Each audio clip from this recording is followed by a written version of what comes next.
부동산 뉴스 따라잡기 시간입니다. 첫 순서로는 4.12 총선과 관련된 이야기를 나눠보도록 하겠습니다. 이 총선을 앞두고 많은 사람들이 또 기대 심리를 갖고 있는데요. 부동산 시장에도 긍정적인 변화가 나타나기를 소망하고 있습니다. 그런데 결과는 그렇지 못한 걸로 나타나고 있습니다. 자세한 내용 장계왕 해설위원과 함께 알아보도록 하겠습니다. 안녕하십니까? 네, 우선 시장에서는 이 총선과 관련해서 미동도 하지 않고 집값은 계속해서 떨어지고 있습니다. 어떤 상황인가요?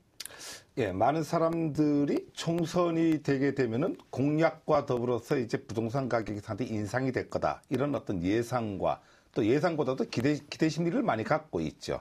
하지만 지금 코앞에 선거가 다가왔는데 부동산 경기는 여전히 하락 장세를 면치 못하고 있습니다. 선거 공약 전반적으로 봤을 때의 어떤 부동산 개발이라든가 이런 호재성의 어떤 공약보다는 사회 복지라든가 아니면 주거 안정 이런 쪽에 초점을 맞추다 보니까 이런 어떤 경기가 좌우되는 이런 쪽하고는 거리가 좀 멀다 이렇게 보는 게 총평이고요. 이런 것들이 있다 보니까 기대 심리를 많이 가졌지만은 어떠한 시장의 영향도 없다 보니까 많은 실망 매물들이 오히려 많이 나오지 않느냐. 부동산 정보업체에 따르면은 지난주에 매매 가격 보면은 전반적으로 하락을 했습니다. 서울의 아파트가 매매 가격이 0.07% 하락을 했고요. 신도시도 0.04%, 수도권도 0.02% 전반적인 하락 장세를 보이는데 그나마 약간 우리가 좀 기분 좋은 소식이 하나 있다라고 하면은 이제 전세 시장도 같이 하락을 한다라고 하는 거죠. 지난 2월, 3월까지만 해도 전세 시장이 계속 인상이 돼 갖고 서민들 주거 안정에 문제가 됐다는데 최근 들어서 어떤 서울과 신도시 전체가 지난주에 보면은 0.03% 하락을 함으로써 어떤 주거 안정 쪽에 좀 도움이 되지 않나 이렇게 보고요. 수도권 전체도 0.01% 하락을 했습니다. 선거가 부동산에 영향을 주느냐 안 주느냐 지난 20년간 조사해서 이미 조사해 봤더니까 총선이 있는 해는 그 다른 해에 비해서 인상이 되더라도 인상률이 더 낮고 오히려 다른 해에 비해서 하락 장세를 갖고 왔다는 게 지난 20년간 통계입니다. 그래서 이런 어떤 그 선거가 영향을 주느냐 안 주느냐 더 이상 기대하지 말고 꼭 반드시 투표를 하시라고 말씀을 드리고 싶습니다. 네, 거래 시장에 있어서 지역별로는 구체적으로 어떤 하락 장세를 이어갔는지 자세하게 살펴보도록 하겠습니다. 예, 서울이나 수도권 전체가 하락을 했습니다. 아까 얘기했지만 매매 시장도 하락을 했고 전세 시장도 하락을 했는데요. 먼저 매매 시장의 하락 보면은 강남이나 강북 전체가 동시에 하락을 했습니다. 서울 같은 경우는 지난주에 송파가 가장 많이 하락을 했는데 0.16%. 네. 상당히 많이 하락을 했다라고 하는 거죠.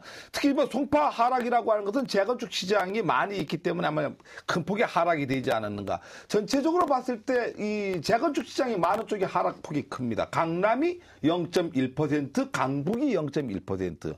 그다음에 성북이 0.09%, 동작 0.08%. 그다음에 강서, 강동 이런 쪽으로 하락을 했는데 특이할 것은 이제 송파구가 0.16% 하락이라고 하는 것은 상당히 큰 폭의 하락 장세를 갖고 왔다.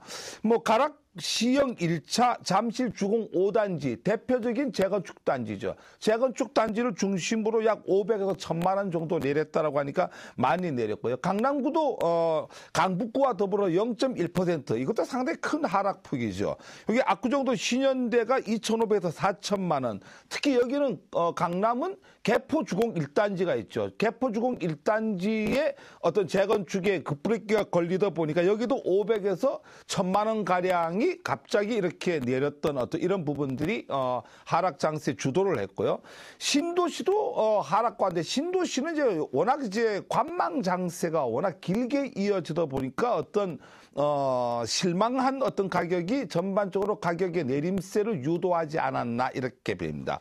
분당이 0.05%, 평촌이 0.05%, 일산이 0.03% 내려갔고 대부분이 하락 장세를 보였는데 삼봉과 중동 지역은 변동이 별로 없는 걸로 나타났습니다.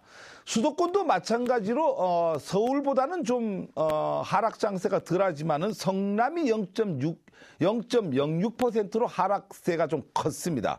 용인이 0.05%, 수원이 0.04%, 인천, 부천, 김포가 0.03%로 전반적으로 수도권 전체가 하락 장세에 놓여 있다, 이렇게 보시면 되겠습니다. 네, 뭐 이번 선거 공약 중 특징 중에 하나가 바로 복지 문제의 이슈화일 것입니다. 그 중에서도 주거 안정에 대해서 많은 분들이 또 주목을 하고 계시는데요. 뭐 지금의 주택 시장 또 전세가 약간 안정됐다고 하셨는데 뭐 반짝일련지 아니면 그 안정세로 이어갈 것인지 점쳐보도록 하겠습니다.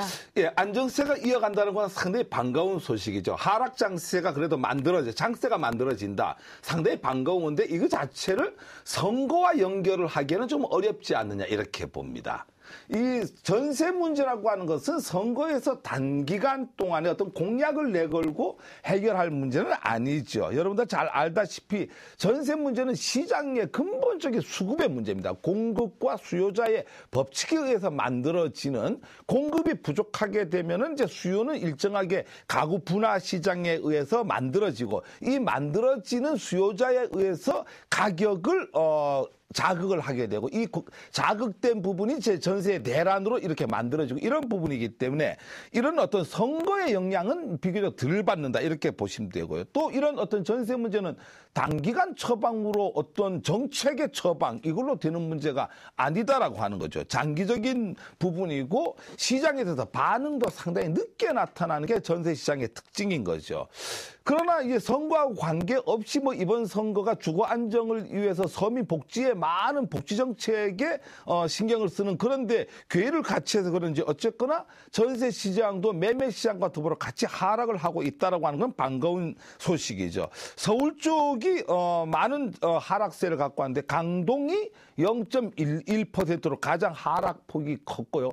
요 하락이 왜 컸느냐 봤더니까 그동안 너무 많이 올린 지역이 역시 이제 시장의 역반응에 의해 갖고 하락폭도 컸다, 이렇게 보면 되겠습니다. 강남이 0.09%, 양천이 0.06%, 강서가 0.05%, 상당히 하락폭을 주도를 한 구가 되는 거고요. 강동구는 뭐 여러분들 아까 둔촌 푸르지오라든가 고덕주공 구단지 이쪽에 중심으로 해갖고 약 500에서 1000만 원가량 하락이 되는 이런 장세를 해갖고 주도를 한다, 이렇게 보면 되고요. 대신에 전반적으로 내린 데 비해서 마포구는 상당히 많이 올랐습니다. 0.1%가 올랐고요. 중구도 0.06%, 성북구가 0.01% 올랐는데, 역시 전세 시장이라고 하는 것은 인근 지역의 어떤 수요 공급에서 국지적으로 나타날 수 있는 시장이기 때문에 전체 장세가 올랐다 떨어졌다는 별 의미가 없지 않느냐. 왜 그러냐면은 전세를 사는 사람은 상당히 지역을 많이 선택을 한다라고 하는 거죠. 이러다 보니까 마포, 중구, 성북구 같은 경우는 국지적이나마 일시적으로 소폭 상승한 장세를 보이고 있다, 이렇게 보시면 되고요. 신도시에도 전세는 분당이 0.06% 내렸습니다. 평촌과 3번 일제히 하락 장세를 갖고 왔고요. 수도권도 매매 시장과 마찬가지로 성남이 0.06%를 하락을 중심으로 해서 광명, 부천, 김포 전반적으로 용인, 수원까지 하락 장세를 갖고 와서 앞으로 이 장세가 계속 이어질까, 이렇게는 좀 고민을 해봐야 되는데, 이게 이제 우리가 4월달, 5월달을 전통적인 이사철로 봅니다. 그래서 봄이 나면서 이사를 하기 쉽기 때문에 학군 수요가 끝나게 되면은 이제 이사 수요가 전통적 어떤 이사 수요가 나타나게 되는데, 과연 이런 어떤 부분들이 시장을 다시 자극해서 오르지는 않을까, 이런 데 걱정이 되는 게 사실입니다. 총선이 과연 부동산 시장에 영향을 미칠까? 결론 말씀드리겠습니다. 영향을 미치지 않습니다.